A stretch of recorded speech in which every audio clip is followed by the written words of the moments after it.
ক্লাসে জিওমেট্রি মানে জ্যামিতির বেসিক থেকে অ্যাডভান্স ট্যাট 1 এবং ট্যাট 2 দুইটার জন্যই দরকার।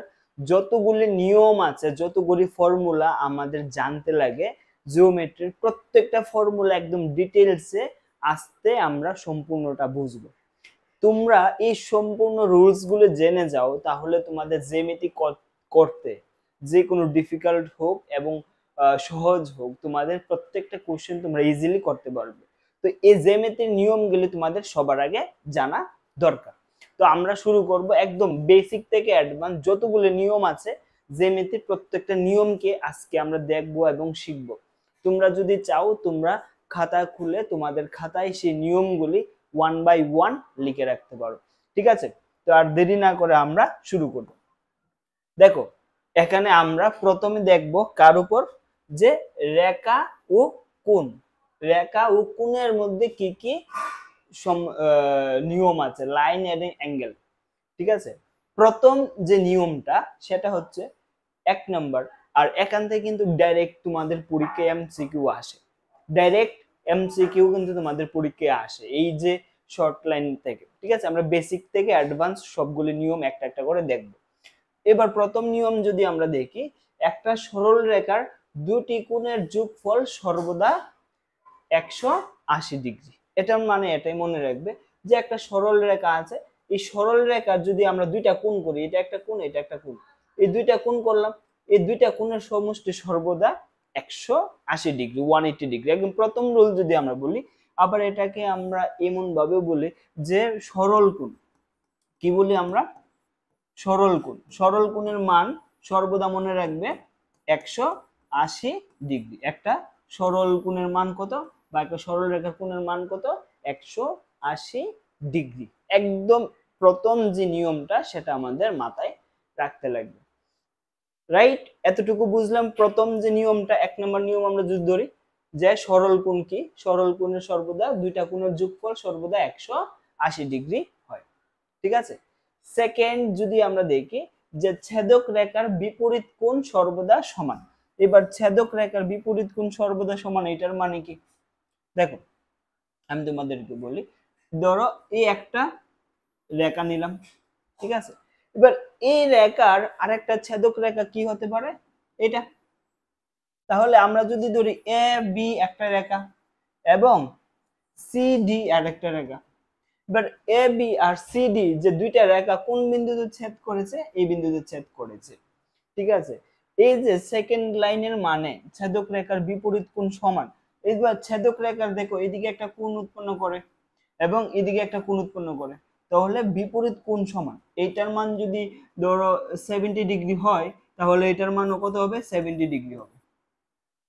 বুঝতে পারলাম বিষয়টা? তাহলে মনে রাখবে, যদি দুইটা লাইন একটা আরেকটাকে ছেদ করে, বিপরীত কোণগুলি সর্বদা সমান হবে। এবং এই কোণটা এবং এই কোণটাও একটা আরেকটার কি কোণ? বিপরীত কোণ। এটা যদি 115 ডিগ্রি হয়, এটাও হবে 115 ডিগ্রি। মানে সোজা কথা হচ্ছে ছেদক রেখার যে বিপরীত দিকে কোণগুলি কি হবে? সর্বদা সমান। এনি যে কোনো জায়গায় তুমি এরকম একটা আঁকতে পারো, এই কোণ আর এই কোণ সমান এবং এই কোণ আর এই কোণ সমান। এটা হচ্ছে আমাদের দ্বিতীয় নিয়ম, যেটা আমাদের জেনে রাখতে লাগবে। ঠিক আছে, 3 নাম্বার। এখানে আমরা যদি 3 নাম্বার নিয়মটা এবার দেখব, আশা করি তোমরা সবকিছু খাতায় উঠিয়ে নিচ্ছ, সবগুলো নিয়ম। ঠিক আছে, আমরা একটা একটা করবো, একটা একটা মুছে মুছে সেকেন্ড যে জিনিসটা একটা একটা করে করবো। ঠিক আছে, তারপর দেখো, এখানে আমরা দেখব সমান্তরাল রেখার যে নিয়মটা। ঠিক আছে, সমান্তরাল রেখার সমপাতিত কোণ সমান, বিপরীত অন্তঃকোণ সমান এবং সহ অন্তঃকোণের যোগফল 180 ডিগ্রি। আমি একদম তোমাদেরকে সিম্পল ভাবে এই তিনটা নিয়মকে সমান্তরাল রেখার কথা বোঝাচ্ছি। সাপোজ ধরো আমরা দুইটা সমান্তরাল রেখা নিই, এই একটা সমান্তরাল, এই একটা রেখা, এই একটা রেখা।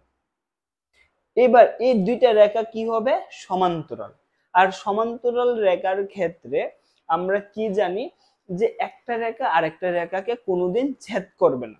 ঠিক আছে, এইবার এখানে যে কোণের কথা বলেছে, আমরা যদি এখানে একটা কোণ আরেকটা কোণকে যদি এইভাবে দুইটা সমান্তরাল রেখা, এ হচ্ছে একটা সমান্তর রেখা আর বি হচ্ছে একটা রেখা। আমরা বললাম যে এ সমান্তরাল সিম্বল, এটা বি, মানে যে এ যে রেখাটা এবং বি যে রেখাটা একটা আরেকটা কি হয় সমান্তরাল, এটা কিন্তু সমান্তরাল রেখার সিম্বল। ঠিক আছে, এবার আমরা কি বললাম, এ আর বি সমান্তরাল। তো সমান্তরাল হলে সর্বদা মনে রাখবে তার যে একান্তর কোণগুলি, যদি সমান্তরাল রেখাকে যদি একটা রেখা সি ধরলাম, এই রেখা যদি ছেদ করে, তোমাদের এই কথাগুলি মনে রাখতে লাগবে যে তার এই কোণ এবং এই কোণ সমান। কেন? একান্তর কোণ। এত কিছু জানতে লাগবে না, তোমরা শুধু এটুকু মনে রাখবে এই কোণ সমান এবং তার এই কোণ আর এই কোণ সমান। এই জিনিসটা তোমার মনে রাখতে লাগবে। তোমরাও কি করতে পারো, খাতার মধ্যে আমি যেভাবে এখানে ড্র করছি এইভাবে ড্র করে করে তোমরা এগুলি ফিগার হিসেবে নিয়মগুলি মনে রাখতে লাগবে। ঠিক আছে, এইবার আরেকটা কথা কি বলেছে জানো, সাপোজ ধরো এখানে দুইটা রেখা নিলাম, ঠিক আছে, বলেছে এই যে বিপরীত অন্তকোণ, যেটা বিপরীত অন্তকোণের কথা এখানে বলে দিয়েছি। এবার সহ অন্তকোণের যোগফল 180 ডিগ্রি। এখানে কি বলেছে, সহ অন্তকোণের যোগফল 180 ডিগ্রি। সহ অন্তকোণ কোণগুলি দেখো, এটা একটা কোণ, এটা একটা কোণ, তাহলে একটার সাথে আরেকটা অন্তকোণ, বা এই কোণ আর এই কোণ, বা এই কোণ আর এই কোণ, মানে সাথে সাথে দুইটা কোণ। ঠিক আছে, আমরা একটু এটা মুছে দেই। দেখো এখানে যদি আমরা বলি এই যে বিন্দুটা, এই কোণ আর এই কোণ কি একটার সহ আরেকটা সহ কোণ দুইটা, এবং আমরা যদি বলি এই কোণ আর এই কোণ এটা আরেকটা সহ, বলেছে যে এই কোণ এবং এই কোণ মানে সহ দুইটা কোণ যদি আমরা যোগ করি তাহলে দুইটা কোণের সমষ্টি হবে 180 ডিগ্রি। একদম ভালোভাবে মুখস্থ রাখো। সাপোজ ধরো আমরা এই কোণের নাম দিলাম থিটা, এই কোণের নাম দিলাম আমরা থিটা, আর এই কোণের নাম দিলাম আমরা থিটা 1, এই কোণের নাম থিটা 2। তাহলে দুইটা সহকোণ নিলাম, তাহলে আমরা লিখবো থিটা 1 প্লাস থিটা 2, মানে দুইটা অন্তকোণের সমষ্টি কত হবে 180 ডিগ্রি। বুঝাতে পেরেছি তোমাদের? ঠিক আছে, আরেকটা কথা মনে রাখবে, এই যে সমান্তরাল রেখার যে দুইটা সমান্তরাল রেখা যদি থাকে এবং এটাকে যদি আমরা এইভাবে ছেদ করি, এই কোণ এবং এই কোণ সমান হয়। ঠিক আছে, এই কোণ এবং এই কোণ সমান হয়, রাইট? তো এই যে সমান্তরাল রেখার আমার বৈশিষ্ট্যগুলি জানতে লাগবে, বিভিন্ন প্রবলেমে কিন্তু এটা আমার লাগবে, আর এই সবগুলি তোমরা চিত্র একে একে তোমরা খাতায় নোট করে নাও। ঠিক আছে, দরকার হয় ভিডিওটা পজ করো, ভিডিওটা থামিয়ে যা যা চিত্র আঁকছি আমি প্রত্যেকটা চিত্র তোমরা মনে রাখতে পারো। ঠিক আছে, চলো এবার আমরা দেখি নেক্সট রুল। নেক্সট রুলটা কি, এখানে কি বলেছে যে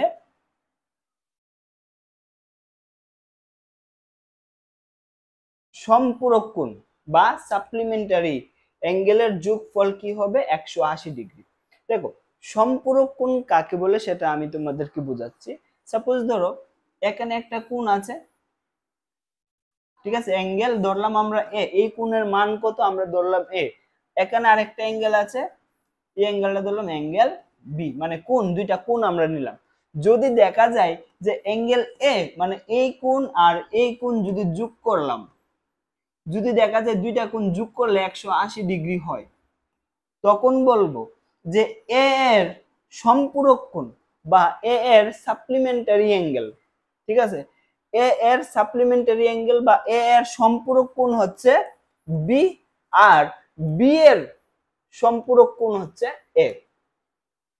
যদি এমন দেখা যায় যে দুইটা কোণ আছে এ এবং বি, এবার দুইটা কোণ যদি যোগ করি, দুইটা কোণের যোগফল কত হবে 180 ডিগ্রি। দুইটা কোণের যোগফল 180 ডিগ্রি।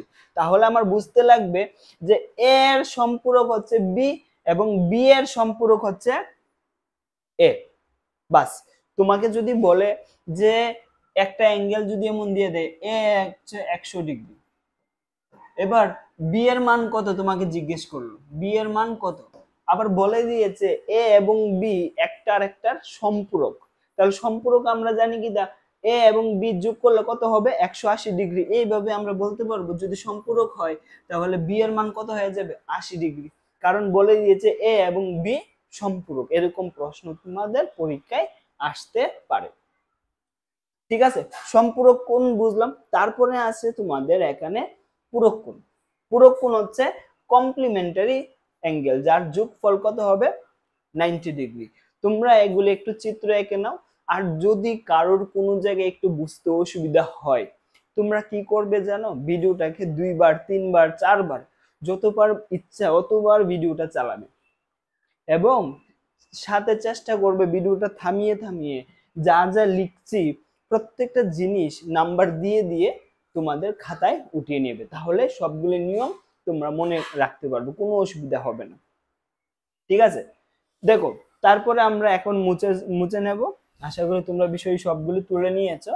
তারপরে দেখো আমরা এখানে করব কি, যে পূরক কোণ বা কমপ্লিমেন্টারি অ্যাঙ্গেল। ঠিক আছে, পূরক কোণ কোনগুলি? পূরক কোণ হচ্ছে, ধরো আমরা এখানে একটা অ্যাঙ্গেল নিলাম এ, এই অ্যাঙ্গেল এ, আর এখানে একটা অ্যাঙ্গেল নিলাম অ্যাঙ্গেল বি। দেখা গেল কি এই দুইটা অ্যাঙ্গেল যোগ করার পর, angle A plus angle B যোগ করার পর দেখা গেল কি 90 ডিগ্রি। ঠিক আছে, দুইটা অ্যাঙ্গেল যোগ করার পর দেখা গেল কি 90 ডিগ্রি। তখন আমরা বলবো এ এর পূরক কোণ হচ্ছে বি এবং বি এর পূরক কোণ হচ্ছে এ। সিমিলার সম্পূরক হচ্ছে কি, দুইটা কোণ যোগ করলে যদি 90 ডিগ্রি 180 ডিগ্রি হয়, তাহলে হবে এর সম্পূরক বি, বি এর সম্পূরক এ। সেই একই রকম যদি দুইটা অ্যাঙ্গেলের মান যোগ করলে দেখা গেল 90 ডিগ্রি, তখন এর পূরক কোণ হচ্ছে বি এবং বি এর পূরক কোণ হচ্ছে এ। সাপোজ ধরো এমন প্রশ্ন আসতে পারে পরীক্ষায়, যে তোমাকে দিবে যে এর মান যদি 40 ডিগ্রি হয় এবং তাহলে বি এর মান কত তোমাকে জিজ্ঞেস করলো, আর এটা বলে দিয়েছে এ এবং বি একটার একটার পূরক। একটার একটার পূরক হলে কি হবে, এ এবং বি এর যোগফল কত হতে লাগবে 90 ডিগ্রি। সেই হিসেবে আমরা বলতে পারবো যে বি এর মান কত হবে 50 ডিগ্রি হবে। তাহলে আমরা এখানে বুঝে গেলাম পূরক কোণ কাকে বলে, সম্পূরক কোণ কাকে বলে, এটা আমাদের আরেকটা নিয়ম হিসেবে বুঝতে পারলাম। ঠিক আছে, এবার আশা করি তোমাদের যে অ্যাঙ্গেল রিলেটেড যতগুলি প্রবলেম মেইনলি আসে পরীক্ষায়, সেই নিয়মগুলি প্রত্যেকটা আমরা বুঝিয়ে দিয়েছি, তোমরা আশা করি খাতায়ও তুলে নিয়েছো। আমরা এখন এটা মুছবো এবং আমরা নেক্সট চলে যাব। দেখো এখানে আমরা এখন দেখব ত্রিভুজের নিয়মগুলি। ঠিক আছে, ত্রিভুজের নিয়মের মধ্যে প্রথম নিয়ম হচ্ছে কি, ত্রিভুজের সব কোণের যোগফল সর্বদা 180 ডিগ্রি। ঠিক আছে, মনে রাখবে। ধরো আমরা এখানে ত্রিভুজ নিলাম, ত্রিভুজের তিনটা কোণ নিলাম, ধরো এ একটা কোণ, বি একটা কোণ আর সি একটা কোণ।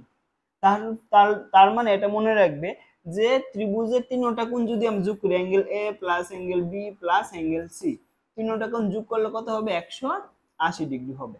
যে কোনো ত্রিভুজের ক্ষেত্রে এই নিয়ম আমাদের মানবে, যে ত্রিভুজের ভিতরের যতগুলি কোণ আছে সবগুলি কোণ যদি আমরা যোগ করি, সেই তিনটা কোণের যোগফল কত হবে 180 ডিগ্রি।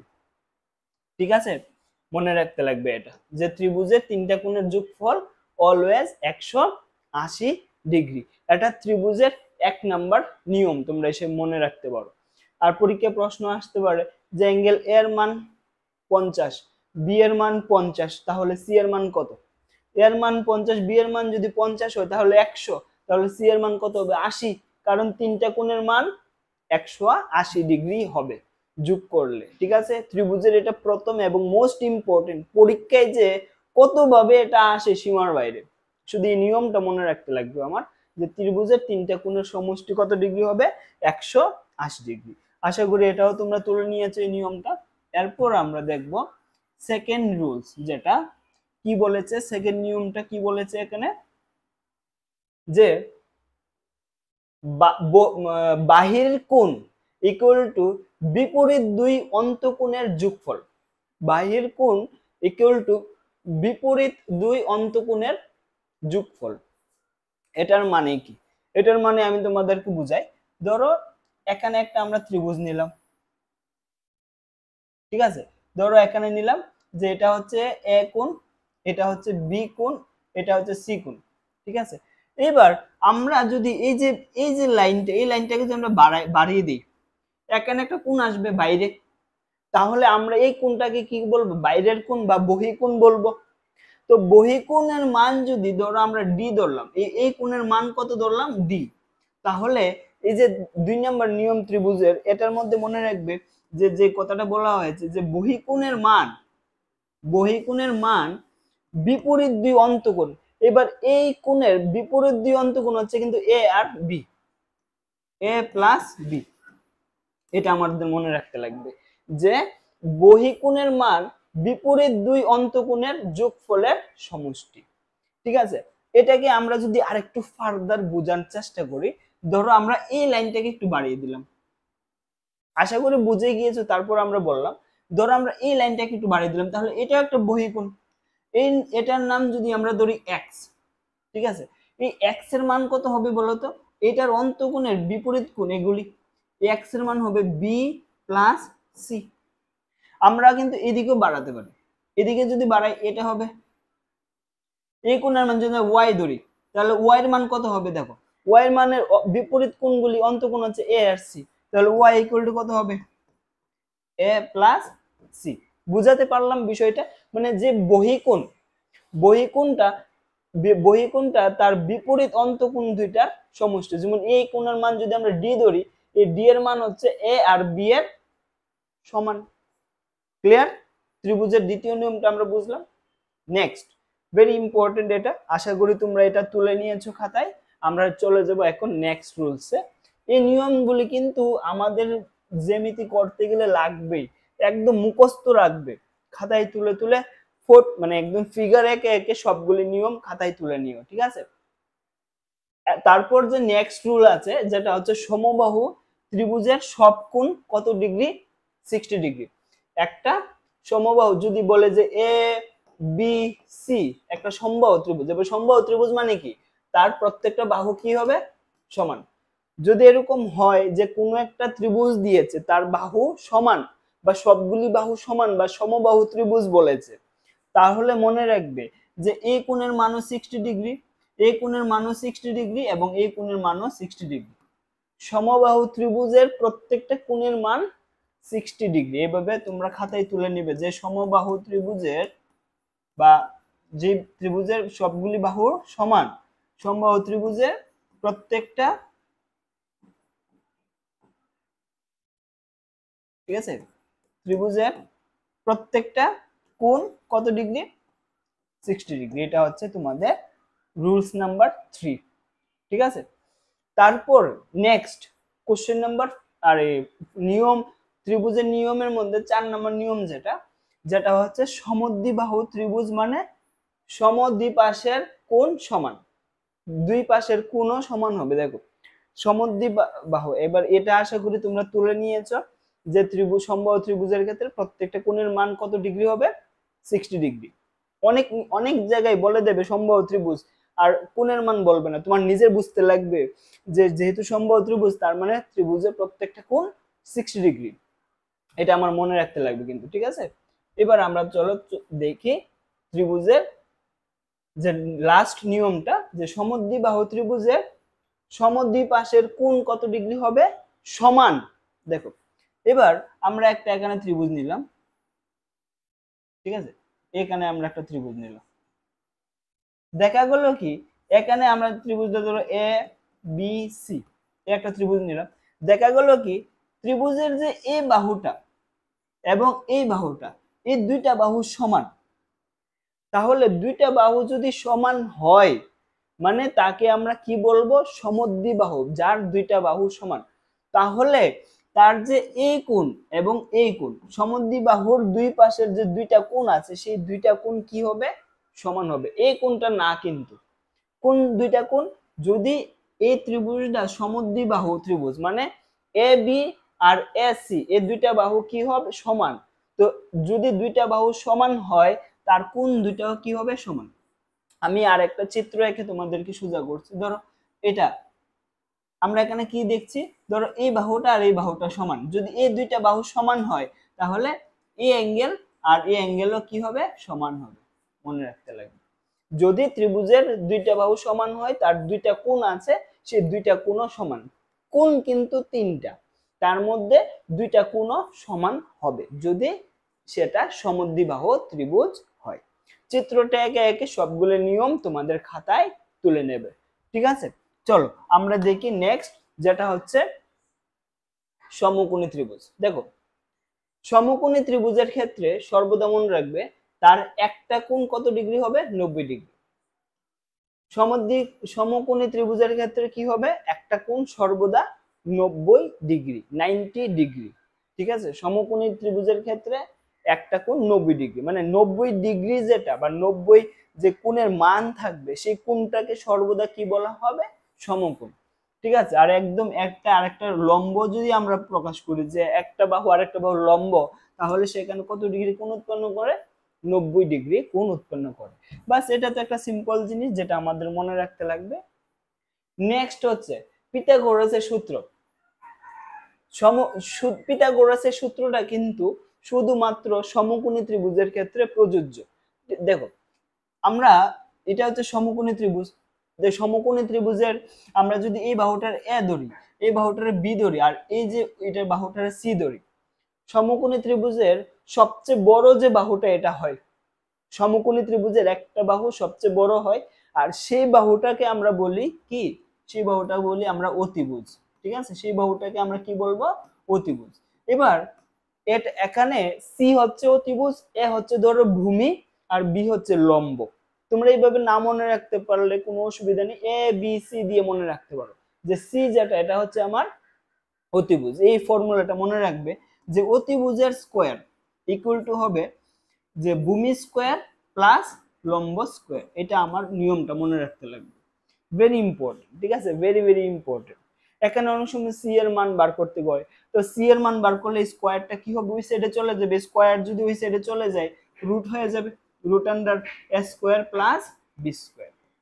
ঠিক আছে, এটা একদম সিম্পল, আশা করি এটা সবাই জানি এই নিয়মটা। বাস তারপরও একটু মনে করিয়ে দিচ্ছি, জ্যামিতির যে নিয়মগুলি পরীক্ষায় আসে সেগুলি আমি তোমাদেরকে ধরিয়ে দিচ্ছি। ঠিক আছে, পরীক্ষা এইগুলি আসে তার জন্য সেগুলি এনেছি। দেখো যেগুলি পরীক্ষার জন্য দরকার প্রত্যেকটা নিয়ম কিন্তু আমরা আজকে তোমাদের সঙ্গে আলোচনা করছি। ঠিক আছে, তারপর এখানে কি বলেছে যে ত্রিভুজের ক্ষেত্রফল বার করার ফর্মুলা। ঠিক আছে, ত্রিভুজের ক্ষেত্রফল বার করার একটা সিম্পল ফর্মুলা, যেটা হচ্ছে কি, আমি আশা করি এটা তুলে নিয়েছো। আমরা নেক্সট, ঠিক আছে, এটা তুলে নিয়েছো আশা করি। তাহলে আমরা এখন নেক্সট দেখব যে ত্রিভুজের ক্ষেত্রফলের যে নিয়মটা এটা কি। ধরো কোন একটা ত্রিভুজ আছে, এই একটা ত্রিভুজ। ঠিক আছে, এবার এই ত্রিভুজের যে উচ্চতাটা দেওয়া এইচ, আর এই ত্রিভুজের যে ভূমিটা এতটুকু, এই যে এর দৈর্ঘ্য ধরো বি, এর ত্রিভুজের উচ্চতা কত, এইচ। তাহলে আমরা এই সম্পূর্ণ ত্রিভুজের যে ক্ষেত্রফল হবে, সম্পূর্ণ ত্রিভুজের ক্ষেত্রফল হবে হাফ ইন্টু বেস ইন্টু উচ্চতা। ঠিক আছে, না হাফ ইন্টু ভূমি ইন্টু উচ্চতা করলে আমরা এই ত্রিভুজের ক্ষেত্রফল খুঁজে পাবো। আবার অনেক সময় সমকোণী ত্রিভুজের ক্ষেত্রে মনে রাখবে এই যে বাহুটা, এই বাহুটা ওই কাজ করে এইচ এর মতো, আর তার যে ভূমিটা কাজ করে তার ভূমির মতো। ঠিক আছে, তাহলে এটা হবে এইচ, এটা হবে ভূমি, তাহলে এই ত্রিভুজের ক্ষেত্রফল হবে হাফ ইন্টু ভূমি ইন্টু এইচ। মানে এইচ আর বি গুণ করে তাকে যদি 2 দিয়ে ভাগ করে দাও, তাহলে আমরা এই ত্রিভুজের ক্ষেত্রফল পেয়ে যাব। বুঝতে পারলাম নিয়মটা? চলো তারপরে হেরনের সূত্র। যদি কোনো কারণে কোনো ত্রিভুজের উচ্চতা জানা নেই, যে ত্রিভুজের উচ্চতাটা কত আমরা বুঝতে পারছি না, বা উচ্চতা দেওয়া নেই, শুধু দেওয়া আছে ত্রিভুজের 3টা বাহুর মান, তখন আমরা কিভাবে সেই ত্রিভুজের ক্ষেত্রফল বার করব। সাপোজ এই একটা ত্রিভুজ দেওয়া আছে, এই ত্রিভুজের এই বাহুর মান এ, এই বাহুর মান বি, এই বাহুর মান সি। ঠিক আছে, এই ত্রিভুজের 3টা বাহুর মান দেওয়া আছে। ঠিক আছে, এখানে একটা রুট হবে, এখানে রুট হবে। ঠিক আছে, তাহলে এই ত্রিভুজের তো আমরা জানি ত্রিভুজের উচ্চতা যদি দেওয়া থাকে আর সাথে যদি ভূমি দেওয়া থাকে, আরামসে আমরা ক্ষেত্রফল বের করতে পারি হাফ ইন্টু বেস ইন্টু উচ্চতা। যদি কোনো কারণে কোনো ত্রিভুজের উচ্চতা নেই কিন্তু 3টা বাহুর মান দেওয়া আছে, তখন তার ক্ষেত্রফল কিভাবে বার করব। তখন একটা ফর্মুলা আছে ভেরি সিম্পল, যে যে ক্ষেত্রফলটা আমরা এ দিয়ে প্রকাশ করি, যে এর মান হবে এ ইকুয়াল টু হবে S into S minus A into S minus B into S minus C. ঠিক আছে, এ বি সি এই তিনটা বাহু তো তোমাকে দিয়ে দিয়েছে ক্ষেত্রফল মানে ত্রিভুজের, সে তিনটে বাহুর মান তো জানি আমরা, তাহলে আমরা এ বি সি এর মান বসাতে পারবো। এবার তোমার প্রশ্ন হবে ক্ষেত্রফল বার করতে গেলে তো এস ও লাগবে নাকি, এস কোথায় পাবো? এবার এস এরও একটা ফর্মুলা তোমার মনে রাখতে লাগবে যে এস ইকুয়াল টু হবে A plus B plus C by 2, কারণ তোমার কাছে ত্রিভুজের তিনটা বাহুর মান দেওয়া থাকবে, তাহলে এ প্লাস বি প্লাস সি করে সেটাকে 2 দিয়ে ভাগ করবে, তাহলে তুমি এস পেয়ে যাবে। এস পাওয়ার পরে এই ফর্মুলা লাগবে যে ক্ষেত্রফল equal to root under S into S minus A into S minus B into S minus C. আশা করি বুঝে গিয়েছো। যদি কোনো অসুবিধা হয় কোনো জায়গায় ভিডিওটাকে আবার চালাও, আবার রিপিট দেখো, 2-3 বার দেখলে আশা করি কোনো অসুবিধা হবে না, কারণ আমি প্রত্যেকটা জিনিস বোঝার জন্য যা লাগে সবগুলি বলে দিচ্ছি। যদি তোমার বুঝতে অসুবিধা হয় তাহলে ভিডিওটাকে আবার দেখো, 2 বার দেখো, 3 বার দেখো, 4 বার দেখো, যতক্ষণ পর্যন্ত বুঝতে পারছো না ততক্ষণ পর্যন্ত দেখে যাও, আশা করি বুঝে যাবে। কারণ আমি কোনো কথা ছাড়ছি না, আমি একটু স্পিডে করাচ্ছি কিন্তু সবগুলি কথা এখানে আছে। ঠিক আছে, তারপর দেখো এখানে আমরা চলে যাই নেক্সট। এখানে আছে চতুর্ভুজের নিয়ম। ঠিক আছে, এবার চতুর্ভুজের প্রত্যেকটা নিয়ম আমরা এখানে দেখব। চতুর্ভুজের ক্ষেত্রে অন্তঃকোণগুলোর যোগফল 360 ডিগ্রি, যেরকম ত্রিভুজের ভিতরের যে কোণগুলি ছিল সবগুলোর যোগফল 180 ডিগ্রি, সেরকমই কোন একটা চতুর্ভুজ যদি থাকে সেই চতুর্ভুজের যোগফল কত হবে? ধরো এই কোণের মান এ, এই কোণের মান বি, ধরো এই কোণের মান সি এবং এই কোণের মান ডি। তাহলে মনে রাখবে চতুর্ভুজের 4টা কোণ A plus B plus C plus D, 4টা কোণ যদি যোগ করি সর্বদা হবে কত ডিগ্রি? 360 ডিগ্রি। এই কথাগুলি আমার মাথায় থাকতে লাগবে যে চতুর্ভুজের 4টা কোণের মান 360 ডিগ্রি 360 ডিগ্রি, আর ত্রিভুজের 3টা কোণের মান 180 ডিগ্রি 180। ঠিক আছে, ভেরি সিম্পল। প্রথম যে নিয়মটা এটা আমার মনে রাখতে লাগবে। এবার চতুর্ভুজের ক্ষেত্রে বিপরীত বাহু সমান ও সমান্তরাল। আচ্ছা, এখানে সমান্তরালের ক্ষেত্রে এবার দেখো চতুর্ভুজ কিন্তু অনেক ধরনের হয়, চতুর্ভুজ অনেক ধরনের হয়। চতুর্ভুজের মধ্যে একটা হচ্ছে একটা, প্রথমে বললাম এটা আমরা ক্লিয়ার, এটা মুছে নেই, চতুর্ভুজের 4টা কোণের সমষ্টি। এবার চতুর্ভুজ অনেক রকমের হয়। চতুর্ভুজ যেরকম দেখো, চতুর্ভুজ বর্গ হতে পারে, আয়ত হতে পারে, রম্বস হতে পারে, তারপরে ট্রাপিজিয়াম হতে পারে, তারপরে রম্বস ট্রাপিজ সমান্তরাল হতে পারে। এবার একটা একটা চতুর্ভুজকে আমরা বুঝবো, প্রত্যেকটা চতুর্ভুজের ধর্ম। ঠিক আছে, প্রত্যেকটা নিয়ম আমার জানতে লাগবে, কারণ অনেক কথা আছে প্রশ্নের মধ্যে শুধু লিখে দেবে সমান্তরাল, তাও সমান্তরাল থেকে আমার বুঝতে লাগবে এই বিষয়গুলো এখানে কারেক্ট। ঠিক আছে, তাহলে আমি একটা একটা করে বুঝি। এবার সমান্তরাল বুঝের ক্ষেত্রে রাইট, এবার সমান্তরালের ক্ষেত্রে কি হয়? বিপরীত বাহু সমান ও সমান্তরাল। এবার সমান ও সমান্তরাল দেখো, এই যে এটা যদি আমরা যদি বলি যে এ বি সি ডি, যদি বলি যে এটা একটা সমান্তরাল, তাহলে সমান্তরাল হলো সর্বদা মনে রাখবে তার যে বিপরীত বাহু, যেরকম এই বাহু আর এই বাহু সমান, আর এই বাহু আর এই বাহু সমান হবে। প্রথম কথা বিপরীত বাহু সমান এবং সমান্তরাল। সমান্তরালের কথা বুঝেছি যে এই দুইটা বাহু সমান্তরাল, যেমন এ বি বাহু আর ডি সি বাহু কোনোদিন একটা আরেকটাকে ছেদ করবে না। এবং এখানে যে এ ডি এবং সি বি, ঠিক আছে, এ ডি আর সি বি বাহু দুইটা, এই দুইটা বাহু সমান্তরাল, মানে দুইটা বাহু সমান এবং সমান্তরাল। বিপরীত বাহু এই বাহু এই বাহু সমান সমান্তরাল, এই বাহু সমান এবং সমান্তরাল। মানে সমান্তরাল বলতে কি, এখানে এ ডি সমান্তরাল হবে বি সি, আবার এখানে হবে এ বি সমান্তরাল হবে ডি সি। বুঝেছি কথাটা? এই বাহু সমান এবং সমান্তরাল, এই সমান্তরাল সিম্বলটা এটা। ক্লিয়ার? আমরা সমান্তরালকে চিনতে পারলাম। এবার সমান্তরালের ক্ষেত্রে বিপরীত কোণও সমান হবে। এবার বিপরীত কোণগুলি দেখো, এই কোণ আর এই কোণ সমান।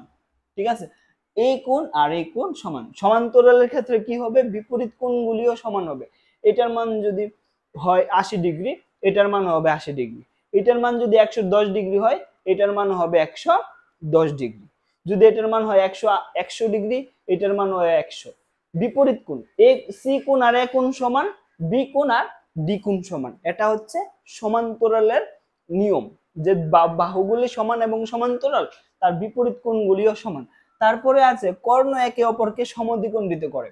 এবার চতুর্ভুজের কর্ণ কি হয়, যেরকম এই দুইটা বাহুকে যদি দুইটা কোণকে আমরা যোগ করে দিই, তাহলে এটা একটা কর্ণ। আর এসি কে যদি যোগ করে দিই, তাহলে এটা একটা কর্ণ। ঠিক আছে, তো সর্বদা মনে রাখবে যে কর্ণ দুইটা, এই কর্ণ দুই ভাগে ভাগ হবে এবং এই কর্ণ দুই ভাগে ভাগ করবে। এবং বিপরীত কোণ একে অপরকে সমদ্বিখণ্ডিত করে। মানে সমদ্বিখণ্ডক মানে আমি তোমাকে বুঝাই, ধরো এই একটা রেখা, ঠিক আছে, এই রেখাকে আমরা যদি বলি এই রেখা দিয়ে সমদ্বিখণ্ডক করা হয়, এই রেখাটা কি করে জানো, এই দিকের দুইটা সমান ভাগে ভাগ করাকে আমরা বলি সমদ্বিখণ্ডক। যদি বলি যে এই রেখাটাকে এই রেখা দিয়ে সমদ্বিখণ্ডক করা হয়েছে, মানে দুই ভাগে ভাগ করা হয়েছে, তাহলে সমদ্বিখণ্ডক মানে এই কোণ আর এই কোণ সমান। যেহেতু এই বাহুকে এই বাহু দ্বারা সমদ্বিখণ্ডক করা হয়, তাহলে এই কোণ আর এই কোণ, সরি, এই বাহু আর এই বাহু সমান। তাহলে আমরা বলবো এই বাহু দ্বারা এইটাকে সমান দ্বিখণ্ডে বিভক্ত করা হয়েছে। এইবার আমরা যদি আরেকটু ক্লিয়ার করে বুঝি বিষয়টা, আমরা আরেকবার এঁকে নিচ্ছি, ঠিক আছে। বিষয়টা দেখো, ধরো এটা একটা সমান্তরাল। এবার সমান্তরালের দুইটা কর্ণ আমরা আঁকি, এই একটা কর্ণ, এই একটা কর্ণ। বলেছে যে এই কর্ণটা এই যে কর্ণটাকে দুই ভাগে ভাগ করবে, এবং এই যে কর্ণটা এই কর্ণটাকে এই কর্ণ দিয়ে, সাপোজ এটাকে আমরা আরেকটা কালার দিয়ে দিই, হ্যাঁ, এই যে কর্ণটা এই কর্ণটাকে এই কর্ণ দিয়ে দুই ভাগে ভাগ করবে। মানে সোজা কথা, এটা আর এটা সমান হবে, এটাও সমান হবে। এটার মান 5 হলে এটার মানও 5, এটার মান 5 হলে এটার মানও 5। মানে একটা আরেকটাকে দুই ভাগে ভাগ করে, এই কর্ণ দিয়ে এটাকে দুই ভাগে ভাগ করে এবং এই কর্ণ দিয়ে এটাকে দুই ভাগে ভাগ করে, ঠিক আছে। তারপরে আমরা আসি আয়তক্ষেত্রের ক্ষেত্রে। আয়তক্ষেত্রের ক্ষেত্রে সবগুলি কোণ কি হবে, 90 ডিগ্রি। ঠিক আছে, আমরা এটা মুছে নিই। আমরা একটু স্পিডে করছি, আশা করি তোমরা একটু বারবার ভিডিওটাকে থামিয়ে থামিয়ে সবগুলি তুলে নিচ্ছ খাতায়, ঠিক আছে। ভিডিওটা দাঁড় করিয়ে করিয়ে তোমরা সবগুলি খাতায় তুলে নেবে, ঠিক আছে। এবার আয়তক্ষেত্রের ক্ষেত্রে আমরা নিয়মগুলি দেখি, যে আয়তক্ষেত্রের ক্ষেত্রে সবগুলি কোণ কত ডিগ্রি হবে, 90 ডিগ্রি। এই কোণও 90 ডিগ্রি, এই কোণও 90 ডিগ্রি, এই কোণও 90 ডিগ্রি, মানে সবগুলি কোণ সমকোণ হবে। এবং তার যে কর্ণ দুইটা, এই একটা কর্ণ, এই একটা কর্ণ, এই দুইটা কর্ণ কি হবে, সমান। এই দুইটা কর্ণ, আমি এখানে ভুল এঁকেছি, এই কর্ণ, এটা একটা কর্ণ এবং এটা একটা কর্ণ। ধরো এ বি সি ডি, ঠিক আছে। আয়তক্ষেত্রের ক্ষেত্রে এখানে যে এ সি একটা কর্ণ এবং বিডি একটা কর্ণ, ঠিক আছে।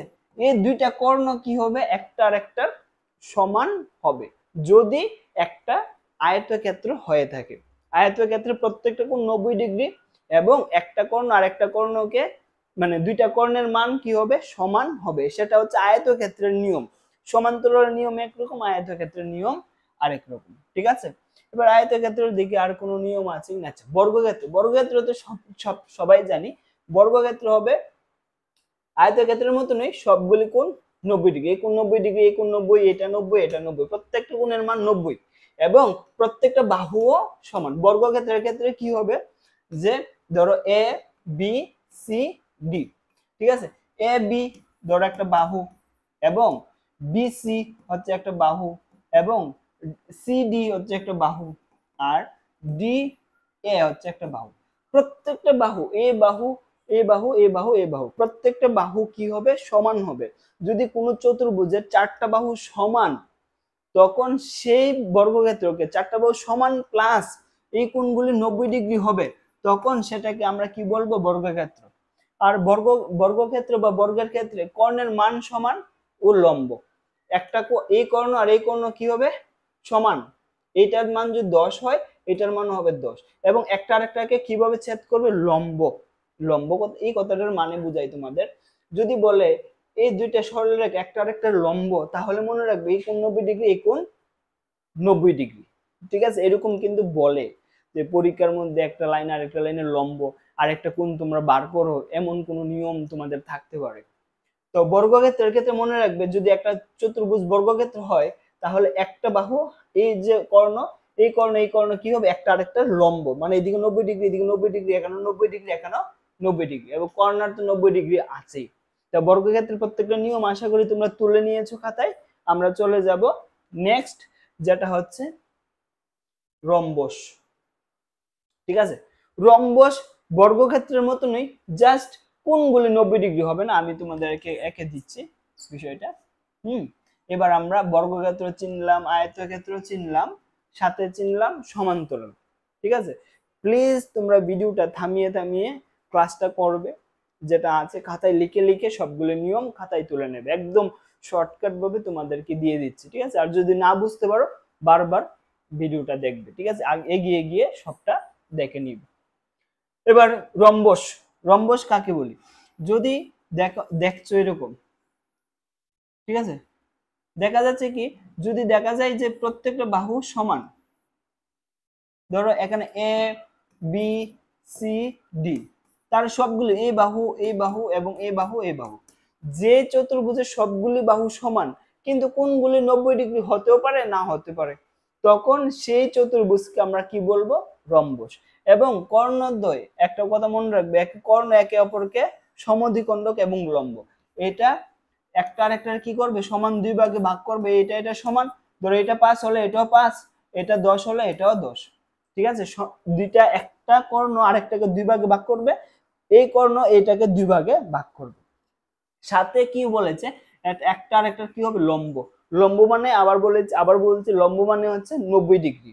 এই যে কর্ণ আর এই কর্ণ একটা আরেকটার উপর লম্ব, ঠিক আছে, একটা আরেকটার উপর লম্ব আছে, তাহলে সে এখানে কত ডিগ্রি, 90 ডিগ্রি, 91 91 91 ডিগ্রি কোণ উৎপন্ন করবে, সেটা হচ্ছে রম্বসের নিয়ম। রম্বস আর বর্গক্ষেত্র কিন্তু পার্থক্য নেই, প্রত্যেকটা বর্গ কিন্তু এক একটা রম্বস, কারণ বর্গক্ষেত্রে কি হয়, প্রত্যেকটা বাহু সমান হয়। ঠিক আছে, এবার দেখো, এবার ট্রাপিজিয়াম, ট্রাপিজিয়াম কাকে বলি, তোমরা এই নিয়মগুলি দেখে নিয়েছো, আমি যেভাবে বলছি সেভাবে তোমরা লিখে নিতে পারো, এবং যা বলছি সেটা খাতায় নোট করে নিতে পারো, চিত্রটা এঁকে নেবে খাতায়, তারপর খাতায় নোট করে নেবে। ঠিক আছে, আশা করি এগুলি তোমাদের অনেক হেল্প করবে পরীক্ষায় পাশ করার জন্য, সাথে কঠিন প্রশ্ন, সহজ প্রশ্ন, সবগুলি প্রশ্ন উত্তর করার জন্য। এবার আমরা দেখব কি, একজোড় বাহু সমান্তরাল। দেখো, রম্বস, ট্রাপিজিয়াম যেটা, ঠিক আছে, ট্রাপিজিয়াম কিন্তু একটা চতুর্ভুজ। ঠিক আছে, চতুর্ভুজের নিয়ম কি জানো, শুধু একটা বাহু কি হবে, সমান্তরাল, আর বাকি বাহুর ব্যাপারে কোনো কিছু না। ধরো এ বি সি ডি, এবার এখানে কোনো বাহুর সমান এই কথা বলছে না, সমান হলেও আমার কোনো অসুবিধা নেই, সমান না হলেও কোনো অসুবিধা নেই, কিন্তু ট্রাপিজিয়ামের ক্ষেত্রে এই বাহু আর এই বাহু সমান্তরাল, বা যে কোনো দুইটা বিপরীত বাহু যদি সমান্তরাল হয়ে যায়, তখন সেই চতুর্ভুজকে আমরা কি বলবো, ট্রাপিজিয়াম। ট্রাপিজিয়ামের ক্ষেত্রে মনে রাখবে দুইটা বাহু, এখানে আমরা যে এঁকেছি এ বি সমান্তরাল ডিসি, বাস ট্রাপিজিয়ামের শুধু এতটুকুই, ট্রাপিজিয়ামের ক্ষেত্রে শুধু এতটুকুই আছে যে বিপরীত দুইটা বাহু কি হবে, সমান্তরাল। বা সমান্তরাল রেখা তো আমরা বুঝিয়েছি, সমান্তরাল কাকে বলে। চলো, আশা করি তোমরা সবগুলি চতুর্ভুজের নিয়ম বুঝিয়ে গিয়েছো। এবার দেখো, তোমাদের পরীক্ষায় প্রায় আসে বহুভুজের পলিগন থেকে। ঠিক আছে, পলিগন থেকে অনেকগুলি প্রশ্ন তোমাদের আসে। ঠিক আছে, দেখো, পলিগন বা বহুভুজ, বহুভুজ বলতে এটা ত্রিভুজ চতুর্ভুজ না, এর বেশি যদি হয়, পঞ্চভুজ যদি হয়, ষড়ভুজ যদি হয়, যদি এরকম হয়, দেখো যে একটা, এখানে কটা বাহু, একটা দুইটা তিনটা চারটা পাঁচটা, যদি এরকম হয় তখন তার কোণগুলির নিয়ম কি। ঠিক আছে, তখন আমরা বুঝবো। চতুর্ভুজের ক্ষেত্রে জানি চারটা বাহু, চারটা কোণ থাকবে, চারটা কোণের সমষ্টি 360। ত্রিভুজের ক্ষেত্রে আমরা জানি ত্রিভুজে তিনটা কোণ থাকবে, তিনটা কোণের সমষ্টি 180।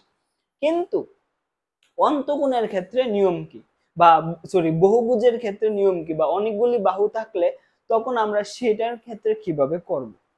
তো প্রথম যে নিয়মটা, অন্তকোণের যোগফল কত হবে, n - 2 × 180, কি নিয়মটা বলছি, n - 2 ইন্টু 180 ডিগ্রি যদি করো তাহলে তোমরা পেয়ে যাবে এখানে সেই কোণের মান বা একটা বহুভুজের সমষ্টি, বহুভুজের ভিতরে যতগুলি কোণ আছে সবগুলির সমষ্টি।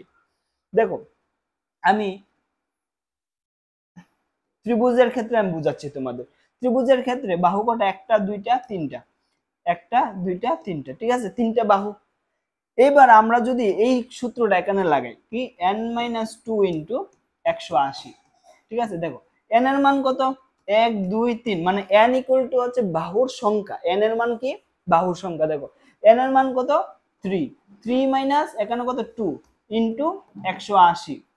দেখো 3 মাইনাস 2 করলে 1, 1 ইন্টু 180, তাহলে কত হয়ে গেল এখানে 180 ডিগ্রি। আমি একটু বোঝার জন্য বলছি যে ফর্মুলাটা n-2 ইন্টু 180 করলে এটা ত্রিভুজের ক্ষেত্রে কাজে হয় কিনা। হ্যাঁ, ত্রিভুজের ক্ষেত্রে আমরা জানি কি ত্রিভুজের সবগুলি কোণের যোগফল কত 180 ডিগ্রি। এই ফর্মুলার মধ্যে বসাও, n এর মান কত বসবে ত্রিভুজের ক্ষেত্রে, বাহু তিনটা, 3 বসালে -2, 3 - 2 1, 1 এর সাথে যদি 180 গুণ করো 180 হলো। দেখো একই সূত্র আমরা চতুর্ভুজের ক্ষেত্রে কাজে লাগবে। দেখো চতুর্ভুজের ক্ষেত্রে আমরা কি শিখেছি, চারটা কোণের সমষ্টি কত হবে, ধরো চারটা কোণের সমষ্টি 360। এবার এই ফর্মুলাটা লাগিয়ে দেখি হয় কিনা। দেখো ফর্মুলা কি n-2 ইন্টু 180 ডিগ্রি। এবার n এর মান কত, এখানে চারটা বাহু, একটা দুইটা তিনটা চারটা, এবার চারটা বাহু 4, n এর মান 4 - 2 ইন্টু 180, ঠিক আছে। এবার 4 - 2 করলে 2 ইন্টু 180 করলে কত হবে 360। দেখো 3 0 0, তারপর 9 দুগুণে সরি 8 দুগুণে 16 6, আর 2 অঙ্ক 2 আর 3 একে 3, তাহলে 360। তাহলে চতুর্ভুজের ক্ষেত্রে দেখো চতুর্ভুজের সবগুলি কোণের যোগফল আমরা এই নিয়ম দিয়ে বার করতে পারি।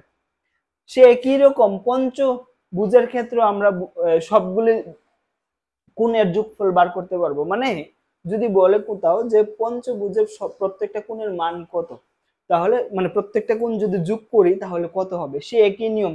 এখানে বসবে 5, ঠিক আছে। যদি ষড়ভুজ হয় n এর মান বসবে, যদি ষড়ভুজ হয়, যদি বলে যে একটা বহুভুজ আছে তার যে বাহুর সংখ্যা হচ্ছে 6, তখন n এর মান বসবে 6 - 2 ইন্টু 180।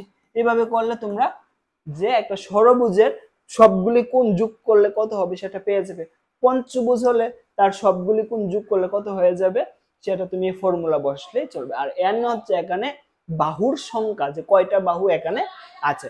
এবং এই নিয়মটা কারেক্ট কিভাবে আমরা ত্রিভুজের ক্ষেত্রে বের করে দেখেছি এবং চতুর্ভুজের ক্ষেত্রে আমরা এটা দেখেছি। আশা করি এতটুকু পর্যন্ত তোমাদের কোনো অসুবিধা নেই, ঠিক আছে।